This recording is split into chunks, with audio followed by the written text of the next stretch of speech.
참 좋은 날입니다. 어스틴 주님의 교회 매일 말씀 묵상에 오신 여러분을 환영합니다.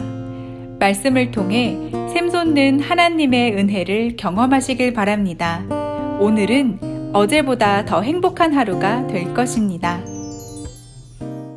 네, 매일 말씀 묵상 오늘 우리에게 주시는 하나님 말씀은 사도행전 1장 12절부터 14절까지 석절 말씀만 보도록 하겠습니다. 사도행전 1장 12절부터 14절입니다. 함께 한 목소리로 읽습니다. 시작. 제자들이 감람원이라는 산으로부터 예루살렘에 돌아오니 이 산은 예루살렘에서 가까워 안식일에 가기 알맞은 길이라. 들어가 그들이 유하는 다락방으로 올라가니 베드로, 요한, 야고보, 안드레와 빌립, 도마와 바돌로메, 마테와 및 알페오의 아들 야고보, 셀롯인 시몬, 야고보의 아들 유다가 다 거기 있어 여자들과 예수의 어머니 마리아와 예수의 아우들과 더불어 마음을 같이하여 오로지 기도에 힘쓰니라. 아멘. 어제부터 생명의 산 말씀은 사도행전 말씀에 돌입했습니다. 사도행전은 예수님 부활하신 이후 승천의 사건에서부터 시작해서 초대교회가 세워지는 과정, 그리고 사도 바울의 전도 여행 이야기를 담고 있는 책이 되겠습니다. 그래서 많은 사람들은 사도행전을 말하기를 부흥행전이다라고 별명을 붙이기도 하고 성령행전이다라고 별명을 붙여 말하기도 합니다. 오늘 본문은 예수님의 승천 이후에 나타난 제자들의 모습에 집중하고 있는 장면입니다. 제자들에게요, 사랑하는 선생님이 하루아침에 사라져버렸습니다. 십자가의 죽음 때문이죠. 십자가 죽음 이후에 사라진 줄 알았던 예수님은 3일 만에 기적적으로 부활하셨습니다. 그리고 부활하신 모습으로 제자들에게 그 모습을 나타내셨습니다. 그리고 고린도전서 말씀을 보니까 500여 형제에게 부활하신 모습을 보여주셨다라고 기록하고 있습니다. 죽은 줄만 알았던 예수님이 부활하신 모습으로 나타나니까 제자들은 어떤 마음의 기대가 가득했겠습니까?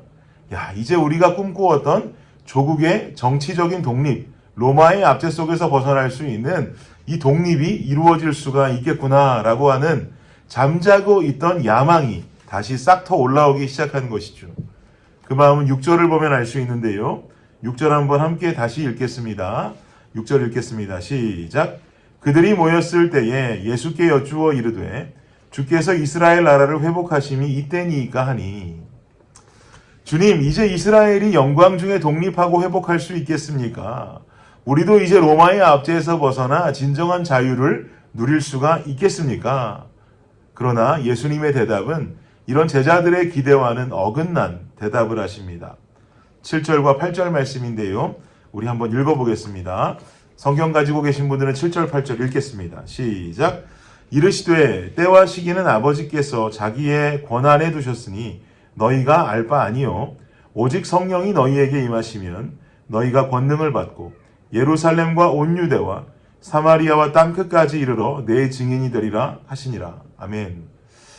예수님의 대답은 제자들의 기대와는 어긋나게도 너희는 그런 것에 관심 둘 것이 아니다. 너희가 관심을 둘 것은 성령이 너희에게 임하시면 너희는 권능을 받고 예루살렘과 온 유대와 사마리아 땅끝까지 이르러서 내 복음을 전하는 증인의 사명을 감당해야 한다라고 하는 명령을 주십니다. 이것은 바로 예수님의 마지막 지상 명령이죠. 왜냐하면 이 말씀을 마지막으로 남기시고는 예수님께서는 하늘로 승천하시기 때문입니다. 그런데 이 사명이 주어지기 전에 예수님께서는요, 한 가지 더 제자들에게 이야기하셨던 내용이 있었습니다. 4절인데요. 4절 말씀 함께 읽겠습니다. 시작. 사도와 함께 모이사 그들에게 분부하여 이르시되 예루살렘을 떠나지 말고 내게서 들은 바 아버지께서 약속하신 것을 기다리라. 예루살렘은요, 이스라엘 백성들에게 있어서 영적으로 굉장히 중요한 의미를 가지고 있는 땅입니다. 아브라함이 이삭을 바치려 했던 장소이기도 하고요. 그리고 그 땅에 솔로몬은 성전을 짓기도 했습니다.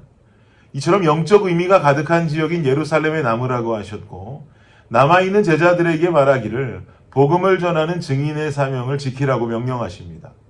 그리고는 하늘로 올라가 버리셨습니다. 어떻게 증인된 사명을 감당해야 되는지, 무엇을 해야 되는지, 어떻게 준비해야 하는지 아무것도 알 수 없는 상황입니다. 예수님이라도 계셨더라면 이렇게 해라 저렇게 해라 명령이라도 주셨을 텐데 그렇지 못한 상황입니다. 알려줄 사람도 없고 어쩔 줄을 모르는 제자들은 예수님의 승천 이후에 가장 먼저 어떤 모습을 보이게 될까요? 13절, 14절 함께 읽어보겠습니다. 시작. 들어가 그들이 유하는 다락방으로 올라가니 베드로, 요한, 야고보, 안드레와 빌립, 도마와 바돌로메, 마테오와 및 알페오의 아들 야고보, 셀롯인 시몬, 야고보의 아들 유다가 다 거기 있어 여자들과 예수의 어머니 마리아와 예수의 아우들과 더불어 마음을 같이하여 오로지 기도에 힘쓰더라. 어떻게 증인된 사명 감당해야 되는지, 무엇을 해야 되는지, 어떻게 준비해야 되는지 아무것도 알 수 없는 제자들. 무엇을 어떻게 해야 되는지 고민과 염려 속에 아무것도 알 수 없는 그 제자들이 처음 보인 모습은 무엇이냐면 바로 기도의 모습이었습니다. 오로지 기도에 힘쓰더라. 사랑하는 여러분, 우리의 삶에 찾아오는 삶의 고민들과 염려들 속에 어찌할 바를 모르고 무엇을 해야 할지 모르는 삶을 살고 있다면 바로 그때는 우리가 기도해야 되는 때인 줄을 믿습니다. 주님 앞에 그 고민들을 가지고 나와서 우리는 토로하고 쏟아놓아야 합니다.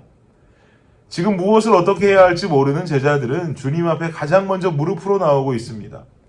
그런데 지금 기도하는 제자들의 그 모습에서 40일 전의 제자들의 모습을 여러분 한번 떠올려 보십시오.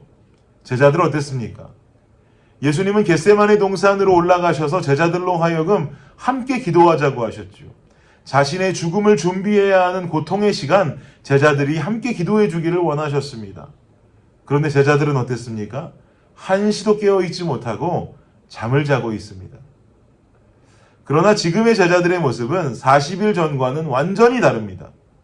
함께 기도하자고 부탁하는 예수님도 없습니다. 그러나 그들은 스스로 모여서 기도하는 모습을 보이고 있습니다. 제자들은 왜 변화된 것일까요? 지난 40일 동안 바로 부활하신 예수님을 만난 것입니다. 부활하신 예수님을 경험한 것입니다. 그리고 그들에게는 영적인 변화가 일어나게 됐습니다.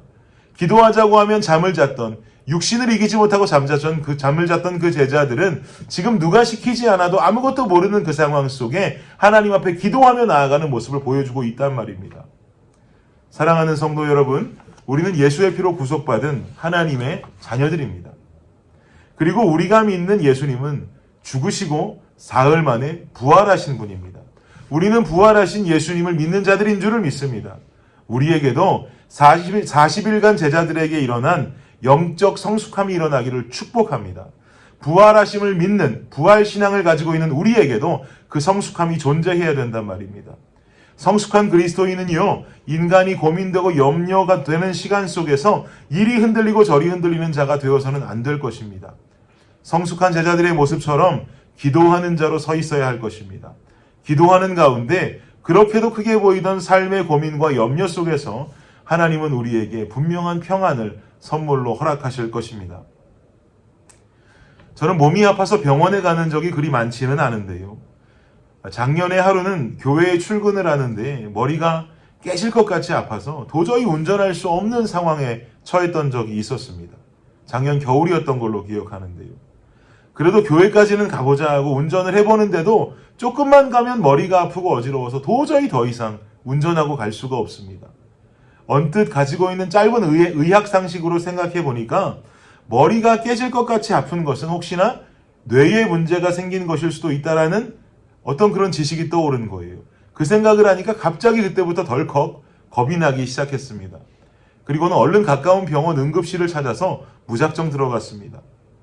그리고는 병실로 들어가서 간호원이 안내해준 그 침대에 누워 있는데 그때부터 불안한 마음에 평안이 몰려오기 시작했습니다. 왜일까요? 이제 병원에 들어왔으니까 아파도 의사가 고쳐줄 것이고 어떻게든 나를 치료해 줄 것이라는 생각 때문에 병원 안으로 들어와서 병실에 자리를 잡고 나니 평안이 찾아오는 것이죠. 결국 병명은 뇌와는 아무런 상관도 없었고 이석증이라는 진단을 받았었습니다. 덜컥 겁이 나서 불안한 마음으로 병원까지 운전하고 가는 도중에 어떤 근심이 있었냐면, 야, 가는 도중에 쓰러지면 어떡하지? 가는 도중에 진짜 뇌에 문제가 있어서 무슨 출혈이라도 있으면 어떡하지라는 근심이 많았는데 병원으로 들어가니까 그 근심은 사라지고 평안이 찾아왔단 말이죠. 사랑하는 여러분, 어떤 근심과 염려를 가지고 살아가고 계십니까? 어떻게 살아야 할지, 무엇을 해야 할지, 어디로 가야 할지, 인생의 모든 염려를 가지고 우리가 가야 할 곳은 바로 하나님의 울타리 안으로 들어가는 일인 줄을 믿습니다. 주님 안에 있으면 주님이 나를 치료하시고 나를 위로해 주실 줄을 믿습니다. 아픈 병자가 병원 안으로 들어가면 평안이 찾아오듯이 인생의 어려움과 고민을 만나는 우리들은 하나님의 울타리 안으로 들어갈 때 주님 주시는 평안을 누릴 수 있게 될 것입니다. 내 인생의 처음과 끝을 아시는 주님의 울타리로 들어오는 것만큼 큰 평안은 없습니다. 주님의 울타리로 들어오는 방법은요, 인도자 되신 그 주님을 부르고 찾는 일입니다. 사랑하는 여러분, 기도할 수 있는데 왜 걱정하십니까? 기도하면서 왜 염려하십니까? 주님 앞에 무릎 꿇고 나오시며 근심 중에 평안을 주시는 하나님의 역사를 경험할 수 있는 저와 여러분이 되시기를 예수님의 이름으로 축복합니다. 기도하겠습니다. 하나님 감사합니다. 기도할 수 있는데 왜 걱정합니까? 이렇게 찬양하고 또 이렇게 말씀 전하는 저조차도 때로는 삶의 어려움이 찾아오고 고민들이 찾아올 때 무작정 고민만 하고 그 어려움 속에 정말 힘든 상황들을 경험할 때가 많습니다. 그럴 때마다 주님 앞에 기도하며 평안을 찾아야 할 것인데 하나님, 우리 안에 고민과 염려가 찾아올 때 찾을 수 있는 아버지, 그 울타리로 들어갈 수 있다라고 하는 이 영적인 성숙함을 가질 수 있는 우리 모두가 되게 하여 주시옵소서. 그리하여 우리 안에 있는 근심과 걱정 속에서 주님 주시는 참된 평안을 주님의 울타리 안에 누리며 살아가는 우리 모두가 되게 하여 주옵소서. 예수님의 이름으로 기도드립니다. 아멘. 월요일 기도 제목으로 기도하겠습니다. 첫 번째, 하나님께서 허락하신 여러 가지 감사의 제목으로 기도하실 때에 우리의 가정, 교회, 생업, 학업, 건강 등 여러 가지 삶의 기회들을 감사하며 기도하기 원합니다. 두 번째, 한 주간 예수의 흔적이 있는 삶이 되도록 기도하실 때에 우리의 모든 삶의 터전에서 우리의 말과 행위를 통해 예수 그리스도가 드러나도록 기도하기 바랍니다. 세 번째, 코람데오, 즉 하나님 앞에서의 삶을 살 수 있도록 함께 기도하시기 바랍니다. 그리고 선교사님들을 위해 기도하실 때에 태국의 전운주 선교사님, 그리고 아프간의 임도마 선교사님, 브라질의 김창현 선교사님을 위해 기도하겠습니다.